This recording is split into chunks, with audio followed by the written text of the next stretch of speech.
हरे कृष्ण कृष्ण कृष्ण हरे हरे। तो भक्तबिंदगण आजकेर भिडियोटी रयेछे हिंदू कैलेंडार अनुसारे आषाढ़ मासेर शुक्ल पक्ष एकादशी थेके चतुर्मास शुरू होबे, जा हिंदू कैलेंडारे चतुर्मास। এই চাতুর্মাস 2024 কবে পালিত হবে এবং কিভাবে ব্রতটি সম্পূর্ণ করবেন, চতুর্মাসের গুরুত্ব কতটা এবং চতুর্মাসে কি কি নিয়ম করা উচিত যার ফলে বিষ্ণুর অপার কৃপা পাওয়া যায়। আর এই চতুর্মাস থেকে ভগবান বিশ্রাম করেন এবং চতুর্মাসের ব্রতের মাহাত্ম্য কথাটি কি অবশ্যই ভক্তি ভালোবাসা শ্রদ্ধা দিয়ে অবশ্যই শ্রবণ করবেন এবং চ্যানেলে নতুন হয়ে থাকলে দয়া করে চ্যানেলটিকে সাবস্ক্রাইব করবেন, লাইক করবেন, কমেন্টে ভক্তি ভালোবাসা শ্রদ্ধা দিয়ে জয় শ্রী বিষ্ণুর জয় বা জয় শ্রীকৃষ্ণের জয় লিখে দিতে ভুলবেন না। অবশ্যই ভিডিওটি আপনার জন্য অনেক গুরুত্বপূর্ণ হতে চলেছে, তাই ভিডিওটি অবশ্যই শুরু থেকে শেষ পর্যন্ত ভক্তি সহকারে শ্রবণ করুন। চতুর্মাসের সমস্ত কিছু আপনাদের সাথে আলোচনা করা হবে। চতুর্মাস কবে থেকে পালিত করতে হবে 2024-এ অবশ্যই জানবেন। তো শুরু করা যাক আজকের ভিডিওটি। চতুর্মাস্য ব্রত। চতুর্মাস্য মানেটা হচ্ছে, চতুর মানে হচ্ছে চার, মাস্য মানে হচ্ছে মাস, আর ব্রত মানে হচ্ছে কঠোরতা। চতুর্মাস্য ব্রত 4টি পবিত্র মাস ধরে পালন করা হয় এবং এটি আষাঢ় মাস থেকে শুরু হবে, যা দেবশানী একাদশীর পরের দিন থেকে শুরু হবে এবং কার্তিক মাসের উত্থান একাদশীতে শেষ হবে।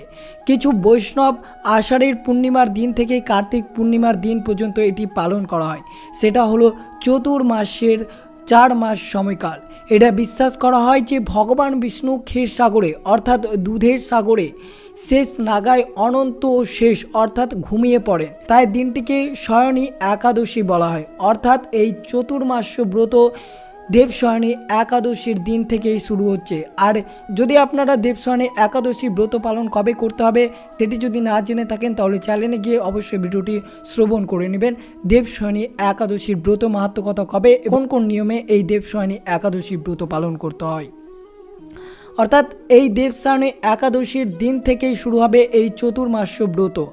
কার্তিক মাসে আসা উত্থান একাদশীতে 4 পবিত্র মাসের পর তিনি গভীর ঘুম থেকে জেগে ওঠেন। এই ব্রতটি সকল ব্রহ্মচারী আশ্রম, গৃহস্থ আশ্রম, বানপন্থ আশ্রম এবং সন্ন্যাসের আশ্রমেই হোক না কেন এই ব্রতটি যে কেউ পালন করতে পারেন। এছাড়াও ব্রাহ্মণ, ক্ষত্রিয়, বৈশ্য, শূদ্র যে কোনো বর্ণের অন্তর্গত যে কোনো ব্যক্তির দ্বারা এটি ব্রতটি সম্পূর্ণ আপনারা করতে পারেন। এই চতুর্মাস্য 2024-এর শুভ তারিখ এবং শেষ তারিখ কবে? 2024 সালে চতুর্মা অর্থাৎ চতুর্মাস্য শুরু হবে 17 জুলাই, আর 17 জুলাই পালিত হচ্ছে দেবশয়নী একাদশীর দিন। এই দেবশয়নী একাদশীর দিন থেকেই শুরু হচ্ছে চতুর্মাস্য ব্রত পালন।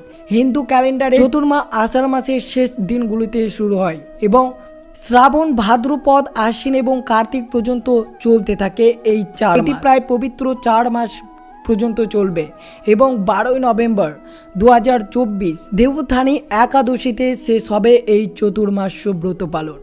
ভগবান বিষ্ণু চতুর্মাসের সময় যোগ নিদ্রায় যান এবং এই সময়কাল ভগবান শিব সমগ্র 4 মাস মহাবিশ্ব সৃষ্টির দায়িত্ব। তাই এই 4 মাসে ভগবান বিষ্ণু ছাড়াও ভগবান শিব এবং দেবী লক্ষ্মীর পুজো করা হয়। বছরের এই 4 মাস প্রাকৃতিক কারণে মানুষের দেহে ও মনে রজ ও তামগুণী প্রভাব অধিক দেখা যায়। ফলে আমাদের সমাজে লক্ষ্য করা যেতে পারে যে যত রকমের দুর্যোগ, অশান্তি, হিংসা, প্রতিহিংসা, লোভ, লালসা সব সময় হলেও এই 4 মাসে সর্বাধিক। পশু, পাখি, কীটপতঙ্গের এই সময় বেশি উগ্র প্রতীক হয়।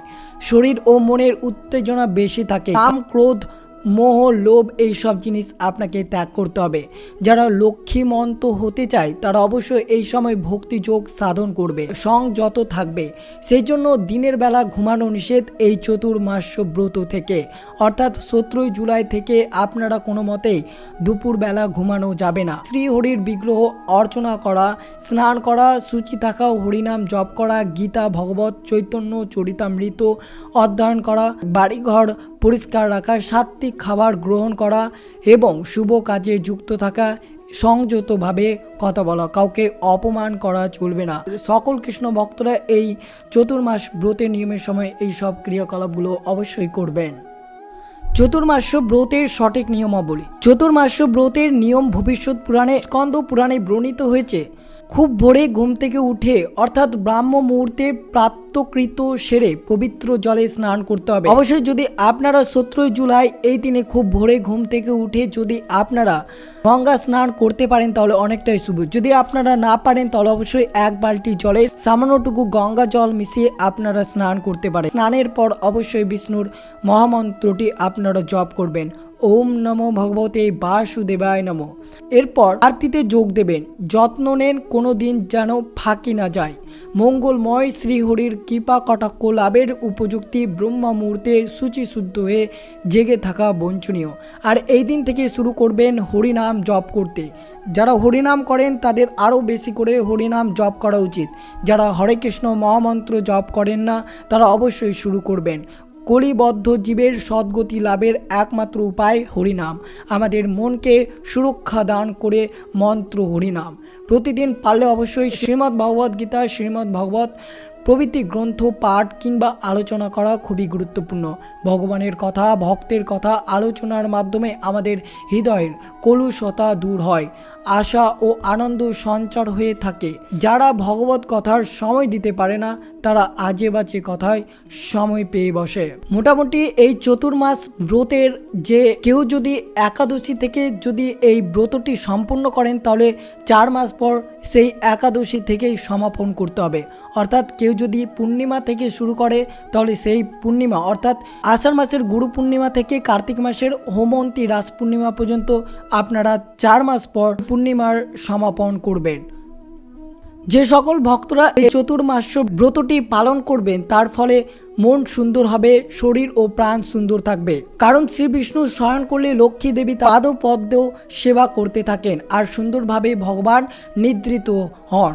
সেই বিষ্ণু জনার্দন পরমাত্মরূপে জীব হৃদয় বিদ্যমান।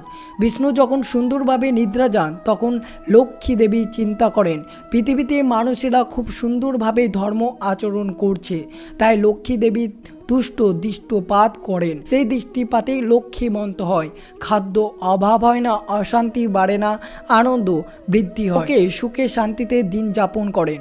কিন্তু বিষ্ণু নিদ্রা যখনই ঠিক হয় না, সুন্দরভাবে বিশ্রাম নিতে পারেন না, তখন লক্ষ্মী দেবী চিন্তা করেন পৃথিবীতে মানুষের উদ্ধত প্রকৃতির হয়েছে, অশিষ্ট অনিষ্টাচারী হচ্ছে, অধর্ম আচরণ করছে, তাই লক্ষ্মী রুষ্ট দৃষ্টিপাত করেন।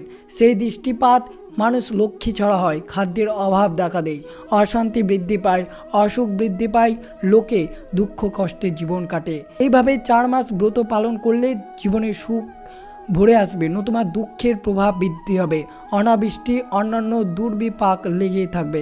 তাই অবশ্যই 17 জুলাই চতুর্মাস ব্রত পালন হবে। আর এই মাস থেকে আপনারা সতর্ক থাকবেন যাতে কোনো ধরনের বাড়িতে অশান্তি, কলহ, চিৎকার, চেঁচামেচি যাতে না থাকে। নইলে যদি লক্ষ্মী রুষ্ট হয়ে যায় তাহলে আপনার বাড়িতে খাদ্যের অভাব দেখা দিতে পারে। তাই অবশ্যই এই দিন থেকে আপনারা 4 মাস কোনো ধরনের অশান্তি ঝামেলা করবেন না আপনার গৃহে। যে সকল ভক্তরা এই চতুর্মাস্য ব্রত পালন করবেন তারা কর্মী, জ্ঞানী, যোগী ও ভক্ত প্রভৃতি সকলের মঙ্গলের জন্য এই চতুর্মাস্য পালন করা আবশ্যক। শ্রীহরির প্রতি একটু একটু ভক্তি অনুশীলনী করতে হবে, একাদশী ব্রত পালন করতে হবে, আমাদের জীবনকে পবিত্র ও মহান করে তুলতে হবে। শ্রী ব্রহ্মা নারদকে বললেন, হে নারদ, যে মানুষ ভক্তি সহকারে চতুর্মাস্য ব্রত পালন করবে সে পরমাগতি বৈকুণ্ঠ জগতের বাসিন্দা হতে পারবে। অবশ্যই একটিবার হলেও শ্রবণ করবেন চতুর্মাস্য ব্রত কথা। আষাঢ় শুক্ল দশমী থেকে কার্তিকা শুক্ল পূর্ণিমা পর্যন্ত 4 মাসের একটি শুভ সময়কাল হলো চতুর্মাস্য। শ্রাবণ, ভাদ্রপদ, আশ্বিন ও কার্তিক মাসে এই সময় অধীন পড়ে। এই 4 মাস ভগবান বিষ্ণুর কাছে অত্যন্ত প্রসন্ন বলে কথিত আছে। এই চতুর্মাস্য যুগের তাৎপর্য সম্পর্কে বরাহ পুরাণে ভগবান বিষ্ণুর বরাহ রূপ এবং ধরণী দেবীর মধ্যে একটি আকর্ষণীয় কথোপকথন রয়েছে। একবার ধরণী দেবী কলিযুগে জন্মগ্রহণকারী লোকদের সম্পর্কে উদ্বিগ্ন, যারা অজ্ঞ, স্বল্পায়ু এবং সর্বদা রোগে আক্রান্ত। ভগবান বরাহের কাছে গিয়ে তাকে এমন পদ্ধতি প্রকাশ করার জন্য অনুরোধ করেছিল যাতে এমনকি কলিযুগের লোকেরাও প্রচুর সুবিধা পায়। খুব সামান্য প্রচেষ্টা। শ্রী বরাহ হাসি মুখে উত্তর দিলেন, চতুর্মাস্যা নামে পরিচিত বছরের একটি 4 মাস সময় আছে, যেখানে যে কোনো দান, ব্রত, জপ এবং হোম করার অগণিত পুণ্য অর্জন করা হয়। অর্থাৎ যে সকল কৃষ্ণ ভক্তরা এই চতুর্মাস্য ব্রত পালন করবেন তারা অবশ্যই দান, ব্রত এবং যত পারবেন অবশ্যই কৃষ্ণের মহামন্ত্রটি জপ করবেন, হোম করবেন, তার ফলে আপনাদের পুণ্য অর্জন হবে। এই পবিত্র মাসগুলিতে যে কোনো শুভ কাজ করা খুবই বহুগুণী বলে উপকারী হয়। এই কথা শুনে ধরণী দেবী জিজ্ঞাসা করলেন, হে প্রভু, 12 মাসের মধ্যে এই 4টি মাস কেন এত শুভ? এর উত্তরে ভগবান বরাহ বললেন, এক বছরে আষাঢ় থেকে শুরু হওয়া 6 মাসকে দক্ষিণায়ন বলা হয়। পুষ্যা থেকে শুরু হওয়া 6 মাসকে উত্তরায়ণ বলা হয়। মানুষের জন্য এক বছরের এই সময়কাল দেবতার জন্য এক পুরো দিন রাত্রির সমান। পুষ্যা থেকে আষাঢ় হলো দিন এবং আষাঢ় থেকে পুষ্যা হলো দেবতাদের রাত। একবার মেরু পাহাড়ের চূড়ায় বসেছিলাম। এমন সময় সমস্ত মহাকাশীরা অর্থাৎ দেবতার কাছে এসে বললেন, হে প্রভু, এখন আমাদের জন্য রাত, তাই আমরা আপনার কাছ থেকে ছুটে নেব। তখন কালো বর্ণের এক রমণী সাদা ঝকঝকে পোশাক পরা পরশুকে প্রণাম করে ভগবান বরাহকে বললেন, হে ভগবান, আমি রাত্রি যিনি বছরের এই অংশের অভিমানিনী, আমি দুঃখিত যে এই সময়ে বিবাহ ইত্যাদি মতো কোনো শুভ ঘটনা ঘটে না। সমস্ত মানুষ আমাকে অপছন্দ করে এবং শব্দটিকে অশুভ বলে মনে করে। এইভাবে আমার জীবন চালিয়ে যাওয়ার কোনো মানেই নেই। এই অপমান সইতে না পেরে জীবনটা শেষ করে দিতে চাই। আপনি যদি আমাকে আশীর্বাদ করেন তবে আমি বাঁচতে পারি। সকল দেবগণ প্রার্থনা করলেন, হে প্রভু, রাত্রি প্রতি দয়া করুন যাতে সে সুখী হবে। সমস্ত দেবতার প্রার্থনায় মনোযোগ দিয়ে ভগবান বরাহ রাত্রি দেবীকে বর দিয়েছিলেন। ভগবান বরাহ বললেন, হে রাত্রি, তোমার 3টি জম আছে। এই 3টি জমের মধ্যে প্রথম 2টি জম 4 মাস অর্থাৎ চতুর্মাস্য এখন থেকে আমার কাছে প্রিয় হয়ে উঠবে। এই 2 জমের সময় সম্প্রাপ্তিত যে কোনো ধার্মিক কাজে প্রচুর গুণাবলী নিয়ে আসে। শ্রাবণ, ভাদ্রপদ, আশ্বিনা, কার্তিকা এই 4 মাসের মধ্যে পুণ্য অর্জন দিনে দিনে বাড়তে থাকে। সেই কারণে শেষ মাস কার্তিকা সব দিক দিয়ে সবচেয়ে বেশি উপকারী। এই কথা শুনে রাত্রি দেবী খুবই খুশি হলেন এবং নিজের বাড়িতে ফিরে গেলেন। ভগবান বরাহ বলতে লাগলেন, ওহো ধরণী, সেই সময় থেকে চতুর্মাস্য কাল আমার খুবই প্রিয় হয়ে উঠল। এই সময়ের মধ্যে যারা স্নান, দান, ব্রত, হোম, জপ ইত্যাদি মহৎ কর্ম সম্পাদন করে তাদের আমি সদয়ভাবে মহান গুণাবলী প্রদান করি। চতুর্মাস্য এমন একটি সময়কাল যেখানে ভগবান নারায়ণ যোগ নিদ্রায় প্রবেশ করেন। এর মানে এই নয় যে ভগবান নারায়ণ আমাদের মর্তের মতো ঘুমান, এমন কি তাই এই চতুর্মাস্য সময়ে দেবতারা ঘুমিয়ে থাকেন। ভগবান বিষ্ণু মহাজাগতিক মহাসাগরের তলদেশে তার 7 মাথাওয়ালা সর্প অর্থাৎ শেষ নাগের ওপর বিশ্রামের সময় গভীর ধ্যানের মধ্যে যান। শ্রাবণ, ভাদ্র, আশ্বিন ও কার্তিকা মাসগুলোকে চতুর্মাস্য সময় বলা হয়। তাই এই 4টে মাস যদি আপনারা ব্রত পালন যদি করেন তাহলে আপনার জীবনে সর্বদাই সুখ শান্তিতে ভরে উঠবে। তো এই ছিল ভিডিওটি ভালো লাগলো অবশ্যই চ্যানেলটিকে সাবস্ক্রাইব করবেন, লাইক করবেন, কমেন্টে ভক্তি ভালোবাসা শ্রদ্ধা দিয়ে জয় শ্রী বিষ্ণুর জয় বা জয় শ্রীকৃষ্ণের জয় লিখে দিতে ভুলবেন না। অবশ্যই ভিডিওটি আপনার আত্মীয় ভক্ত বা বন্ধুদের সাথে অবশ্যই শেয়ার করবেন যাতে তারাও শ্রবণ করতে পারে এই গুরুত্বপূর্ণ ভিডিওতে।